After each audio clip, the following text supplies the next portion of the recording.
एक सामान्यतः जब तक, रावी ने कहा। सब लोग नीचे। ये एक डकैती है, एक डाकू ने धमकाने वाले लहजे में कहा। डाकू सुपरमार्केट में घुस आए। डर के बीच आर्यन नाम का एक चतुर लड़का कुछ सोचता है। Aryan shouted urgently. Aryan blew the police siren. Police भागो, डाकू ने डर के मारे कहा। डाकू डर के मारे भाग गए। तुम एक हीरो हो, एक ग्राहक ने जोश से कहा। आर्यन जिंदाबाद। दूसरे ग्राहक ने पुरजोश अंदाज में कहा। लोग आर्यन को हीरो की तरह मानने लगे और इस तरह आर्यन छोटे शहर का हीरो बन गया।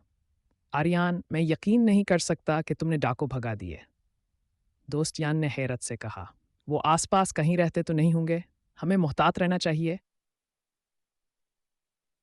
आर्यन ने गौर से कहा। आर्यन, तुम्हारे बहादुरी ने सबको महफूज